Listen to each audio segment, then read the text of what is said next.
just use my server.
So,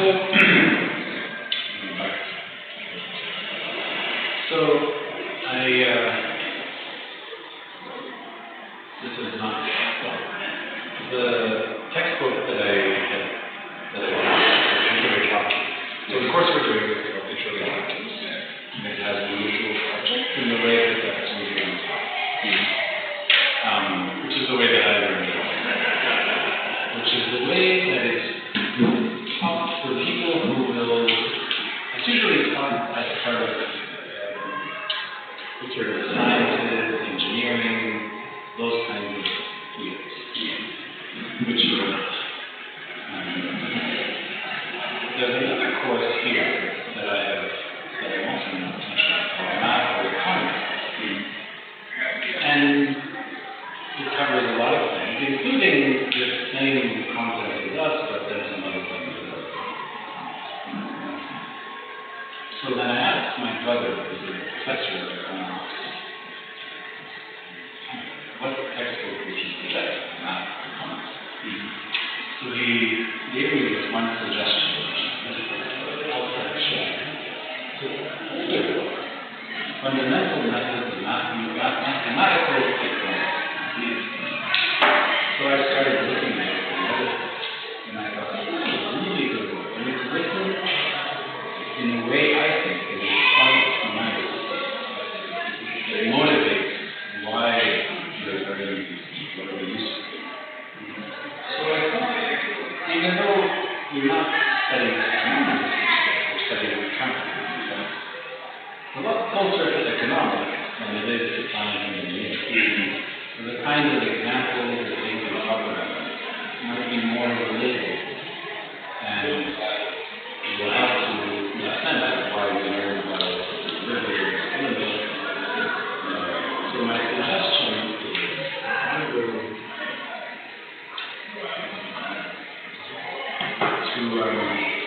to kind of draw from this book.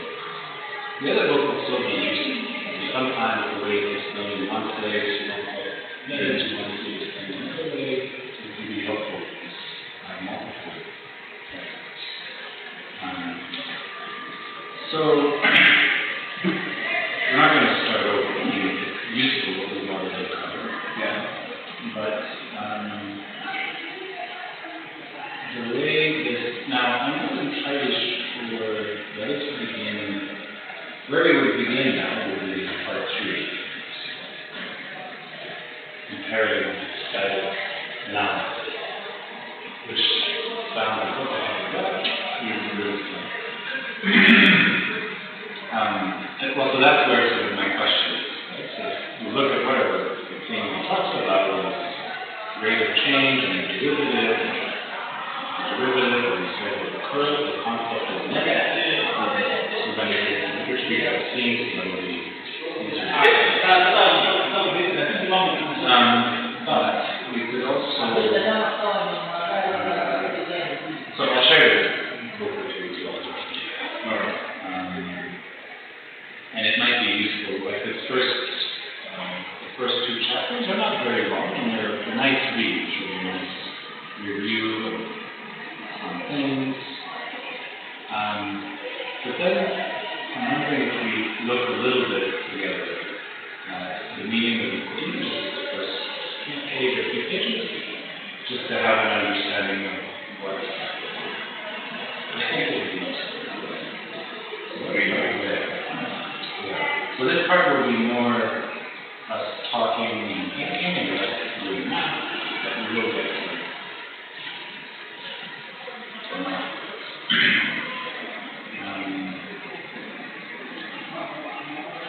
and at any point, if anything is like, what you don't understand, then just pause.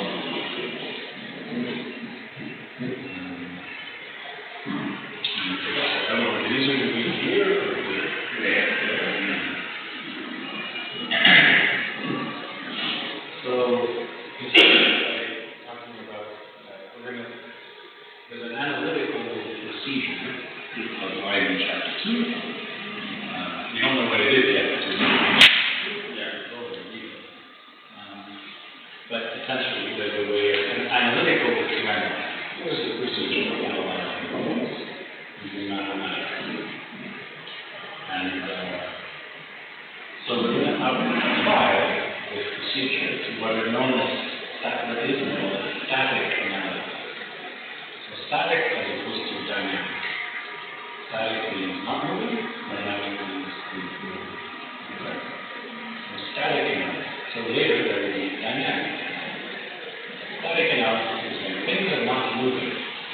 which is also called equilibrium. The equilibrium is equal. Yeah.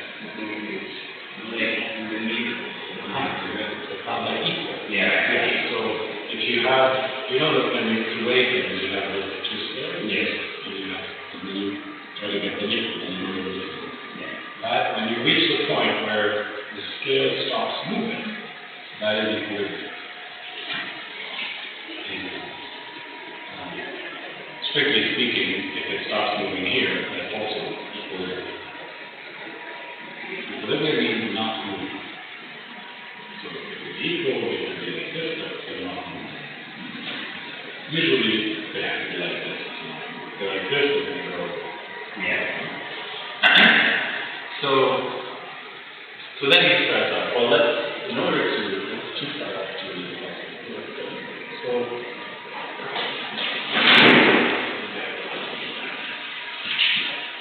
so it's imperative, it's important that we first have an understanding of what equilibrium means in the context of economic things, which is relevant. So, let's begin with this. Like any economic term, equilibrium can be defined in various ways.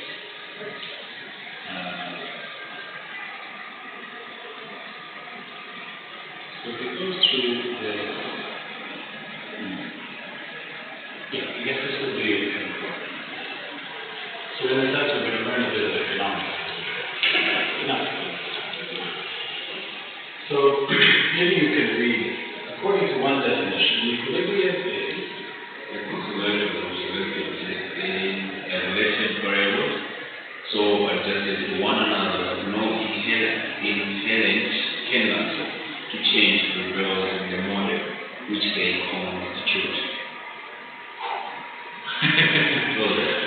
Big word. Yeah. So he goes through and he sort of explains all the big words, but maybe before looking at that,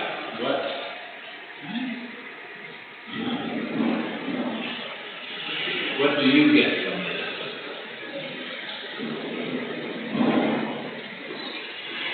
What do you get?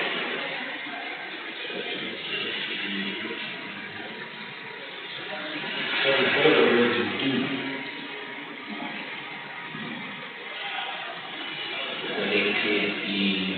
Related variables, and adjusted to one another, the inherent tendency change here prevails in the model which they constitute and what that is. So, constellation. So, constellation has physical and a non-physical meaning, like many things. Constellation is looking at night and you see the stars. And you see there are certain stars that look like a shape. So each we give that shape a name. You say that's a constellation of stars. Certain arrangement of things to one another that has a particular structure. And then over here is another constellation. And we call this one the Big Bear. And this one is the Hunter. And this one over here are the fish. And this one over there the twins. People invented whatever they could see here. That's the origin of constellation. But then we use it in non-physical words. Now we're not talking about stars. We're talking about constellation of variables. There's variables. But they have a relationship to each other. What makes the constellation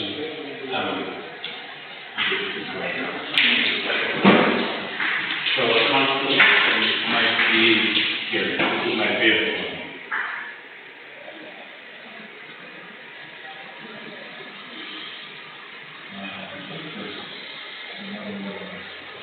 Got a different stars.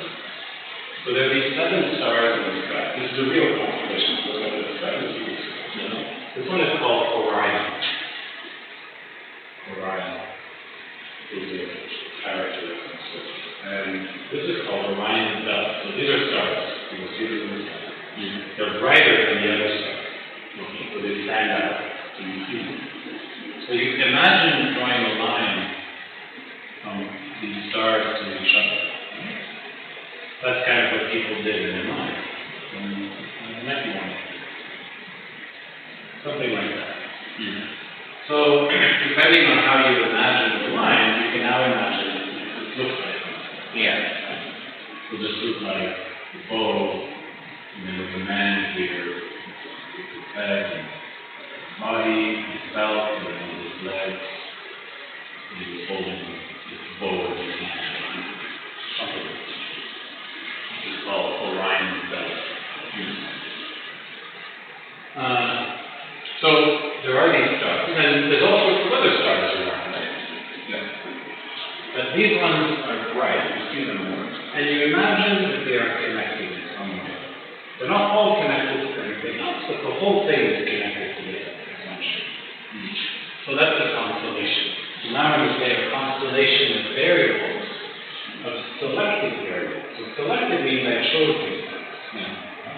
So there were many stars, but I chose these particular stars. They're not the. I could have chosen other ones, but I didn't. I chose these. So selected is already the choice. And they are interrelated.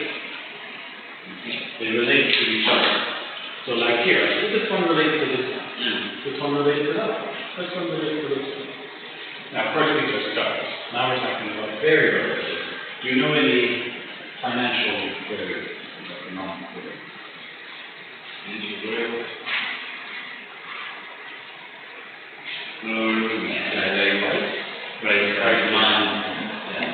Price and demand. Demand is a variable. Well,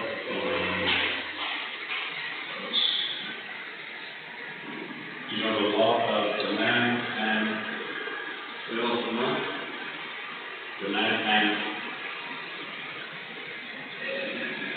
maybe like the demand and supply and demand.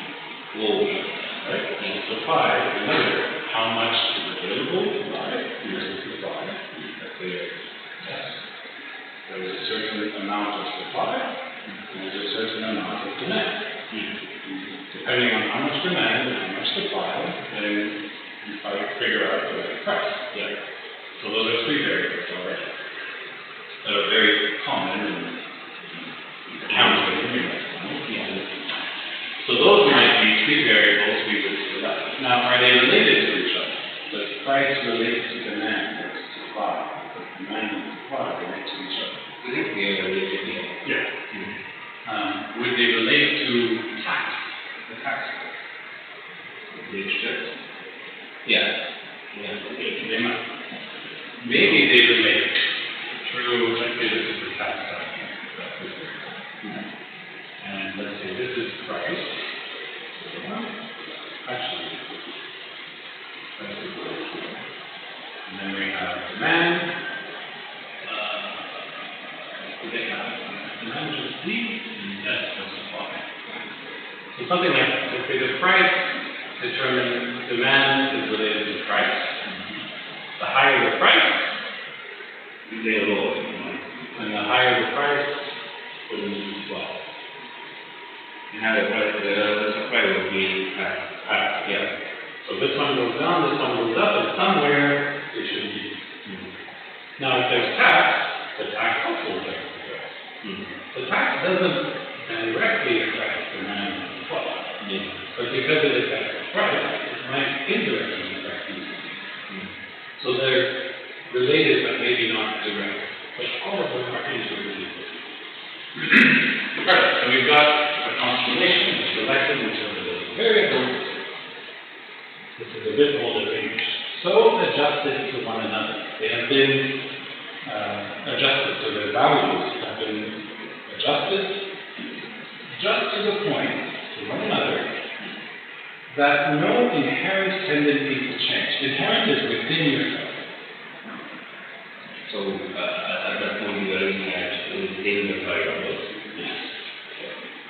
So here, suppose we find there is a point where the price is 1,000 kwacha or 500 kwacha for tin. Divided. Maybe a tin that was made. So at 500 kwacha, the demand is 1,000 people tomorrow, and at 500, there's 1,000 people wanting to sell. So if there's 1,000 and 1,000, it matches, nothing wants to change. Nobody, right? And maybe it has to do in this case. Right? So everything is balanced. And within this, nothing is wanting to make anything else change. There's no inherent tendency to change. Now, I could come from outside and, do something. And that might want to change. But within this constellation of variables, nothing wants to change. And then, so there's no inherent tendency to change prevails. Right? There's no tendency in the model which they constitute. So they here refers to the variable. So the variables are interrelated and they constitute a model. So there's a few things he said that are interesting to know. To read the code. So first he points out that the word selected implies that there are variables which an analyst chose. Now you are the analyst. You are analyzing the world. So you are choosing certain variables and you've chosen to ignore others. Okay? So it's important to remember that the equilibrium that you're now looking for, talking about, only exists, is only in the context of the variables you've chosen. This is something important to keep in mind whenever people say, well, because of this and this model, therefore there's something else. Wait a minute, that's something else that's not in your model. How can you say about that if it's not in your model? So, and another point is to, if the model, which is a set of variables, if it is enlarged to include some other variables, then the equilibrium state might change. It's no longer what you found as maybe we said 1,000 units, but now I add tax. Yeah. Now the 1,000 might be a different number now. Now we have a tax. So an equilibrium is defined for a particular model, a particular choice. Right. Next it says interrelated suggests that in order for there to be equilibrium, all the variables in the model must simultaneously be at rest. So every single variable doesn't want to change. That's what it means to be equilibrium. If either one of them wants to change, then you're not yet in equilibrium. Equilibrium is when nothing wants to change.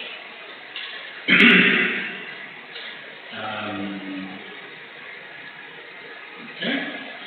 Then the word inherent instead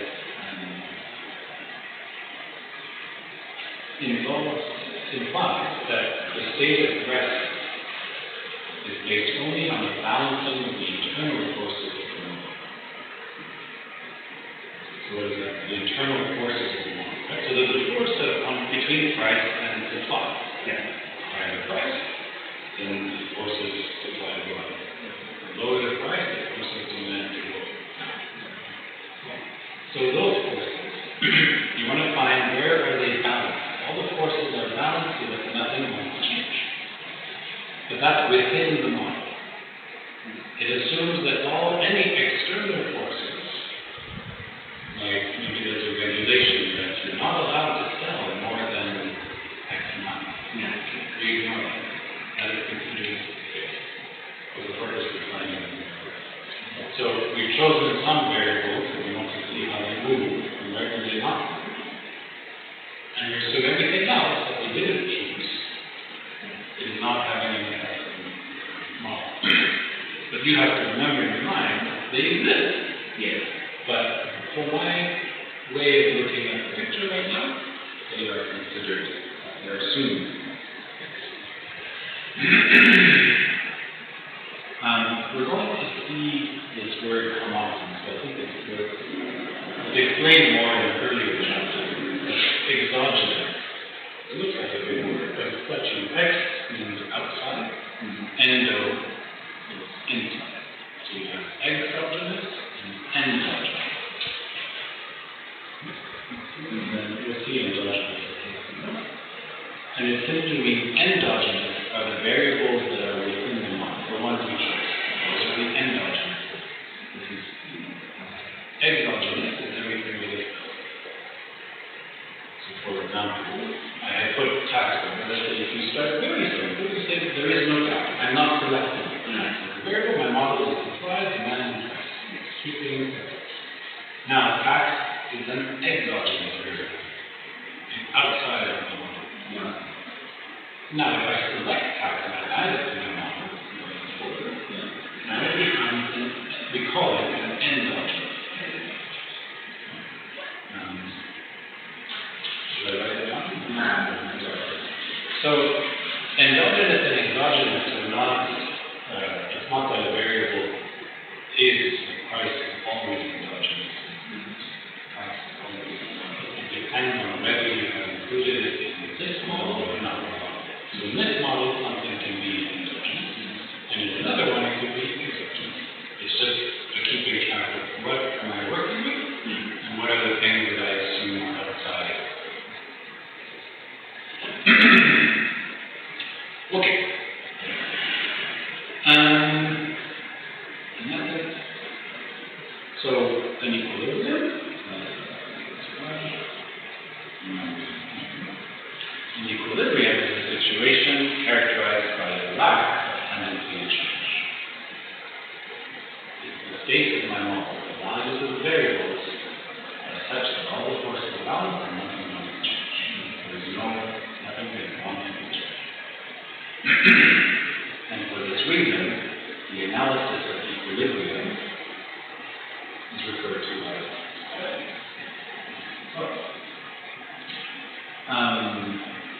this is an interesting thing to have. Because the fact that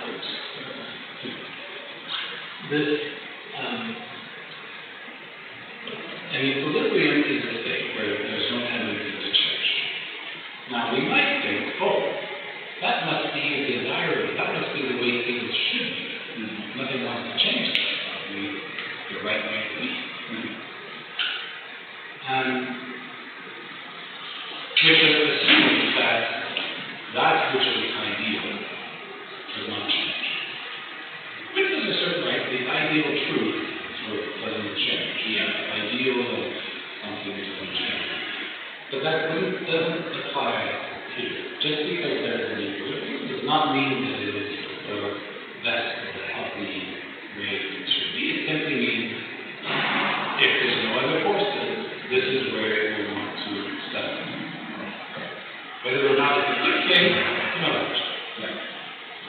That's all this is.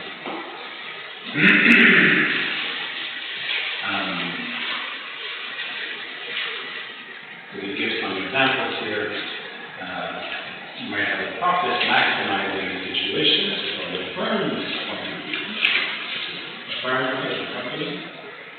So a firm wants to maximize profit. So if they find the equilibrium, the profit is maximized, then that's a good equilibrium from the firm's view.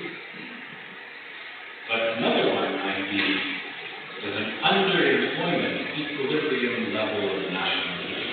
You can find in a model of the country, like an economic model, there's employment, there's national income,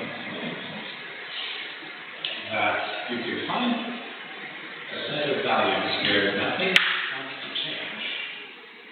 But in that state, there is underemployment. So just because things, so then you would say, in order, that's not good. I want there to be more employment. So how do I get it out of the equilibrium? So equilibrium to do these things can change, whether or not it's a good thing, you have to change.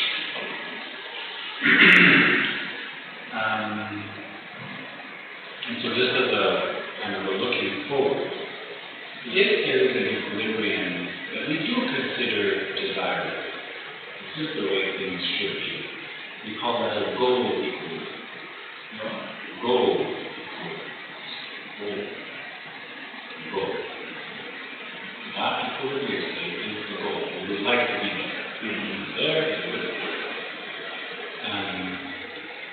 That is treated in this book under optimization problems.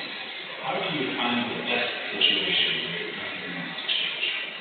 How do I optimize my country, my firm? Okay. But for now, we're going to look at it not as goal equilibrium, but non-goal. Okay. So it's not the conservative equilibrium we're looking for. We're just finding out what is it. So it's not from consciously aiming for any particular objective. We don't want to, we just want to know what will happen. It's just sort of impersonal process of just seeing as these different variables and interact, what will happen. So for example, the equilibrium of supply and demand, market conditions, where will the price lie? Yeah. I'm not hoping for the price to be any particular thing, just below the price. So that's the concept of equilibrium. Yeah. So now there follow a few examples of equilibrium models. But I think we will skip over this. If we need to, we'll come back. Or you can read it. Although this one is a little bit interesting. I'll just study it because it illustrates the concept. So,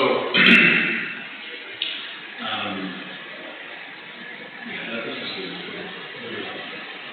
So, now we're talking about static equilibrium models. The standard problem is finding the set of values of the endogenous variables that satisfy the equilibrium condition.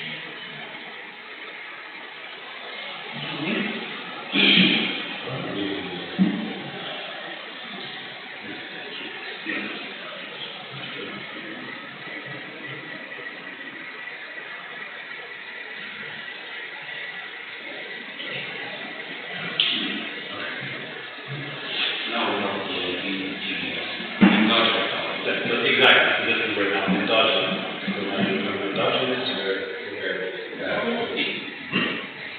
So when we say we want to solve the equilibrium problem, find equilibrium, what we mean is we want to find the values of the endogenous variables where equilibrium is achieved. In other words, things change. Once we have those values, we've identified the equilibrium state. The state of the model is static. In the example that I have given here, I have said S is 1,000, and if D is 1,000, and the price is 500, this is the equilibrium state. So we would say the equilibrium state is 500,000.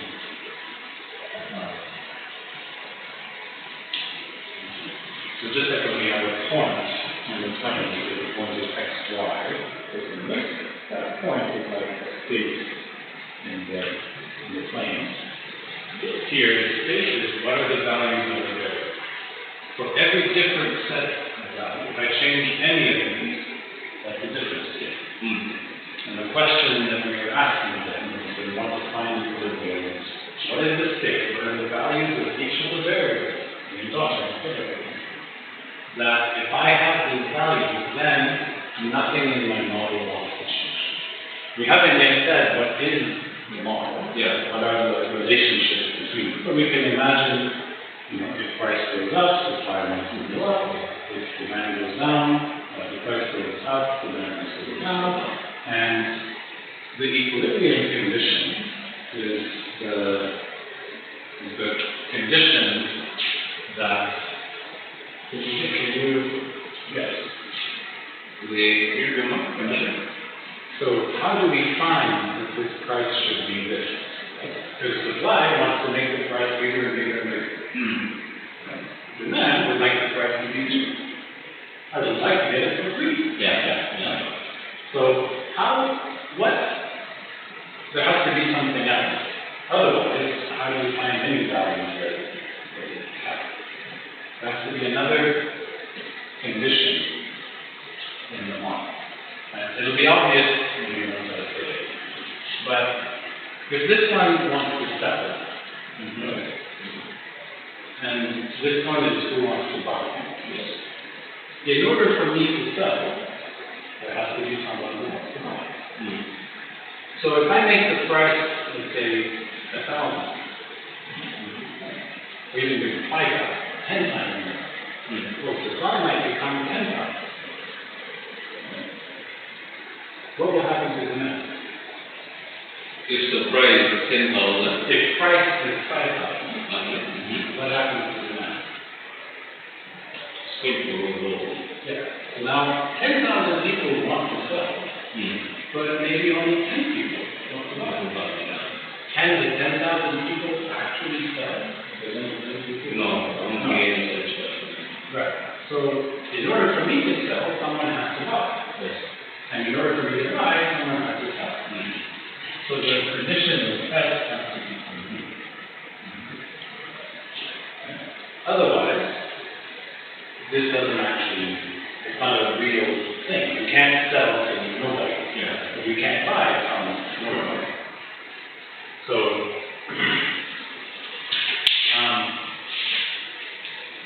I've used S and D as my variables, but you will notice in the variables that we will encounter, there's a certain convention. So when we talk about price, we usually use PD.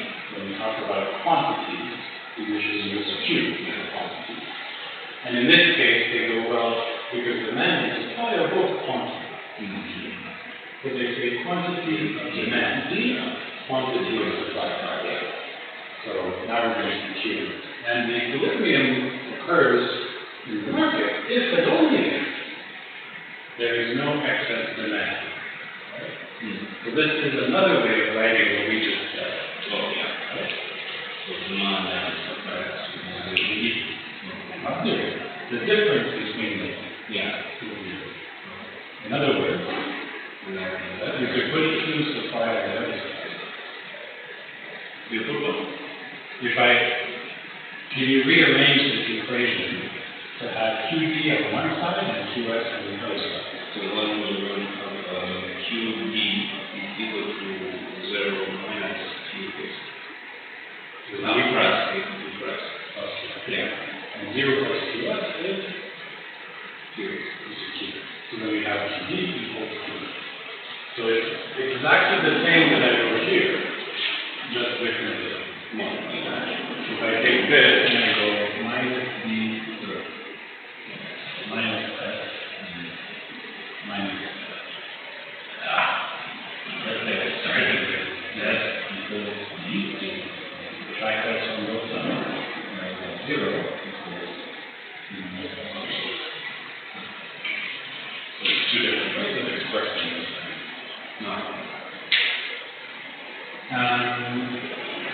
And when this is true, we say the market is clear. Everybody who wanted to sell found a buyer. Everybody who wanted to buy found a seller. The market is clear. So, you say, okay, this is the condition that we want. Or the condition of equilibrium is when this is true. But now, well, how do I get QE and QS? So we've set it depend on the price. And so we need a function for QD and QS. How do they depend on it? And the simplest functions we know are linear functions. And we know that demand is a decreasing linear function P, and that supply is an increasing linear function. This is an assumption we make. We're not going into all this. As a first simple, we'll start with this. Now they add an interesting little thing. Because this is proviso, this is the condition. That's provided that. So no quantity is supplied unless the price exceeds the particular problem. In other words, there's a minimum price.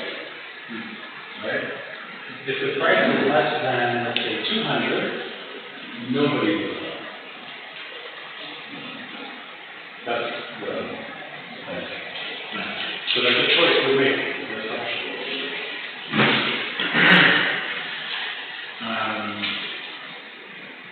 So then in total, the model will have one equilibrium condition, being quantity of supply and equal demand. In other words, there is no excess demand. And there are two what are called behavioral equations. How does quantity of supply behave? How does the quantity of demand behave? That governs the demand and supply side of the market. And now for these three, we want to find.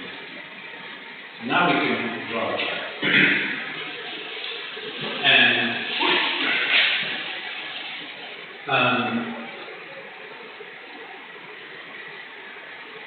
so we have our axes. And in this case, we have price on the horizontal axis, and we have quantity on the vertical axis. Sometimes quantity for other ones, quantity will be on the horizontal axis. The convention is when you have something with a function of something else, that something else, in this case price, goes on the horizontal axis. And the thing that is given by a function goes on the vertical axis. So Q is a function of P. That's why they're multiple. So now, we say, okay, so we say demand is a decreasing function of price. And we write it in general terms as A minus B. So A, B, C, and D are called parameters. Parameters. Another word parameter? As in perimeter? No, not parameters, parameters.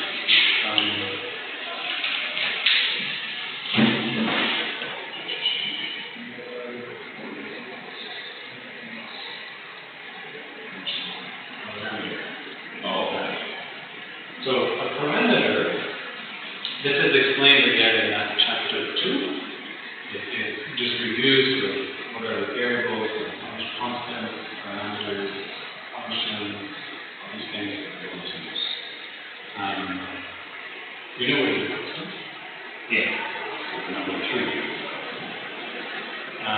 So in a model, there are things that are variables, and then there are probably things that are constants in the model. What is the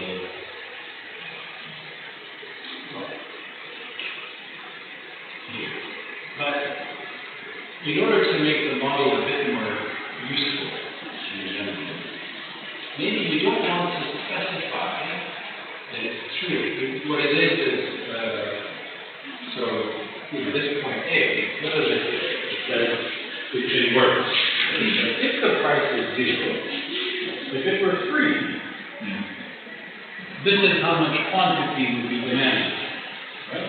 If this, whatever the thing is, we don't care, but the thing is, if the price was free, this is how much demand there would be. Notice it's not infinitely, right? It's a certain amount.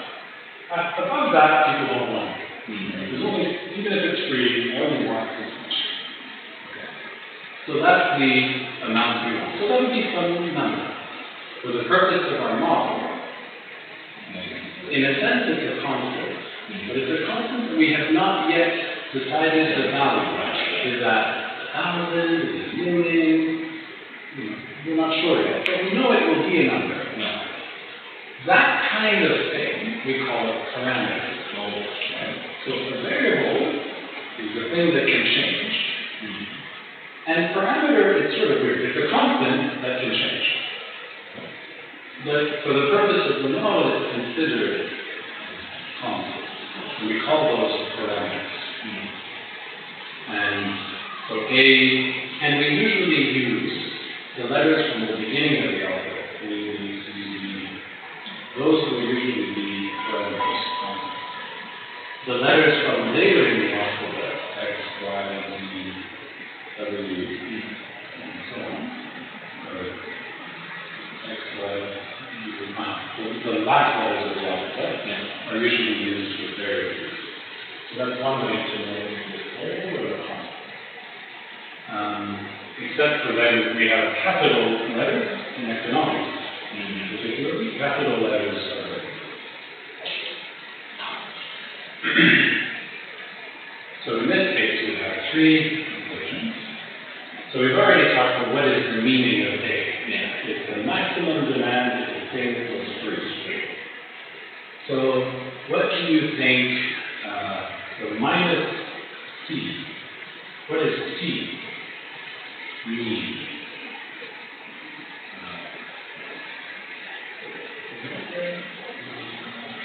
No, it's restricted. But the reason, so remember when we said we were about the supply is the minimum price to have any supply. Yeah. Right?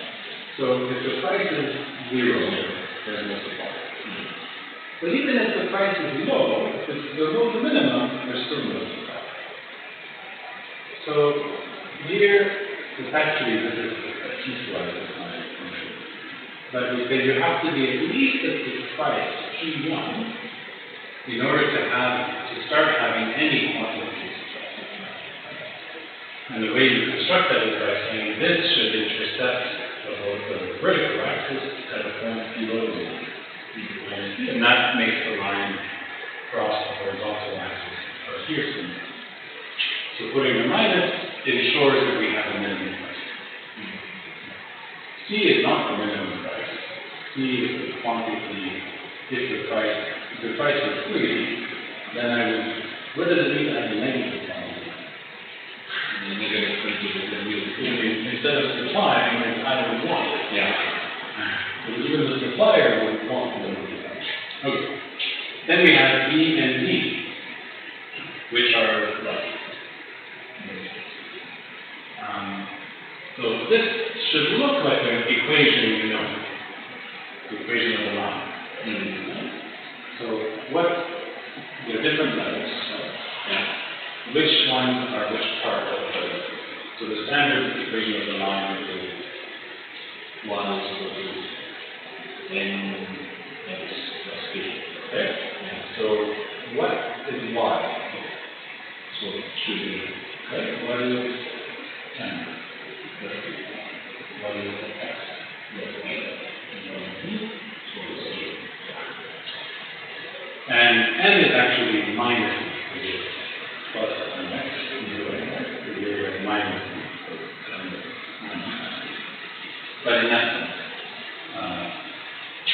the reason, we don't have to put a minus, we could put a plus, but then b would be a negative value. So here notice they have conditions a, b, c, and d are all positive numbers, but I want this to be a decreasing function, so I put the minus. So it's a ratio. And similarly, the minus 2. Okay, so I have two lines. And what was the other? So the equation, this is the demand, it's called the demand curve. Because more generally, it doesn't have to be a line. You chose a linear function, because it's the business. Yeah. But in other models, it might be quadratic or something else, okay? And the same is. So this is called the demand curve, and this is the supply curve. And so these are two of the equations of our model. So this is Q, the quantity of demand as a function of price, the quantity of supply as a function of price, and there's a third equation, which is this one. So what does that equation tell us? If the price is down here somewhere, then I have a quantity of supply, which will be this. So keep that one. And my quantity of demand will be this here. So I have these two quantities. Are they the same? Yeah. Is this the same as this? No. No, this is a different quantity than that. Right? Yeah. This is lower than that. And if I go over here, I might have a very little bit of demand because the price is so high. And of course, many people want to sell at a high price, but there's not enough people to buy. So So the equilibrium is where the two quantities are equal. So where are the two quantities equal? So we equal here. Yeah. And at this point, T star, I have the quantity of demand is this, and the quantity of supply is the same thing. So here I have the two of them. And so I have found that, and this is another convention, that the value at which there is equilibrium, so we state the value in the equilibrium state is the value of this variable at equilibrium is given a star. So it says Q demand star equals Q supply star. So the star is exactly this value where the two are equal, and the price at which the quantities are equal is then P star, which is the value of price, that gives me equal quantities of demand and supply. And because the two quantities are equal, sometimes you just write quantity star. It's sort of, if you know this is true, then really you just want to know what is the Q in the market. So you would just call that point P star Q star, which is like Q star. Alright, so that is solving the equilibrium.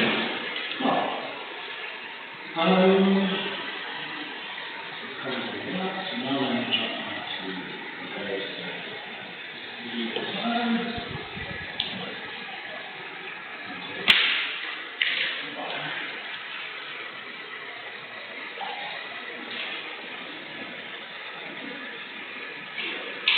How much of that felt like something that was in the world?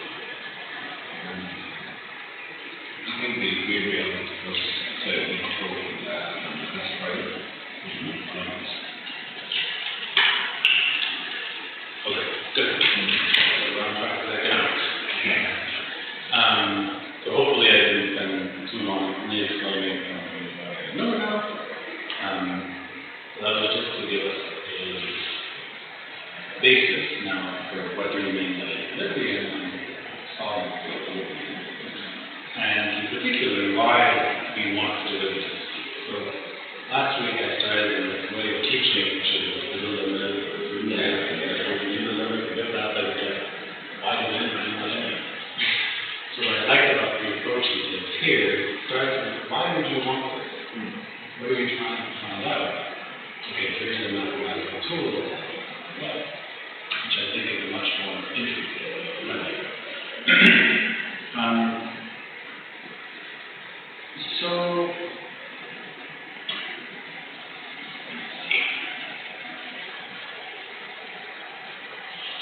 the nature of comparative statics. So comparative statics, as the name suggests, is concerned with comparing the comparison of different equilibrium states that are associated with different sets of values, parameters, and exogenous variables.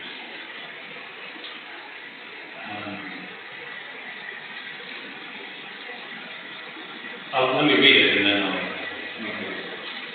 say it.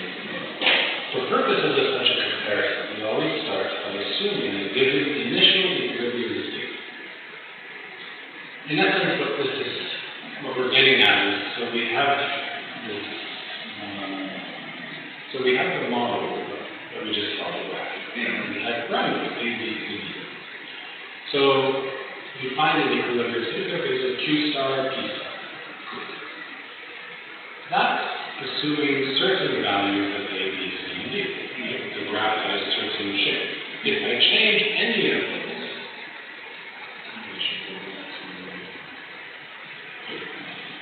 let's say if you make D, if you make D bigger, how does the chart change?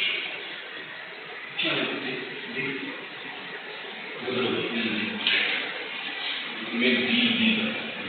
How will the chart change? What will change in the chart?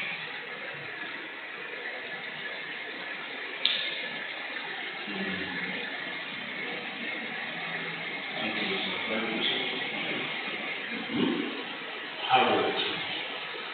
line is like this, how will the line change? I'm saying the baseline is bigger. That was our term, come on. Not what happens if B, so what is, remember we did y equals underscore B here, what is y, what is that next to B? Okay, so it's Q raised to the y, and then what's it, D, N, P is N, okay, C is B. So B is the intercept, where it intersects the y. That's the meaning of B, and that's y equals underscore B. The B is x is 0, and x m times 0 is 0. So then we just have y equals B. Okay. So where x is 0 is here. So the B part is the intercept. Where does the line cross? If B is here, then that's where it crosses the vertical. If B is minus 3, it's B is 3. And then n is the slope of speed. So if this is my B, I'm going to change the slope. So the slope is this, right? Here we less speed or more speed. So we said if B gets bigger, then it is both getting higher or less. Getting high, maybe we should do the right. Can you come short? This is getting bigger. This is getting bigger. I think, Yeah.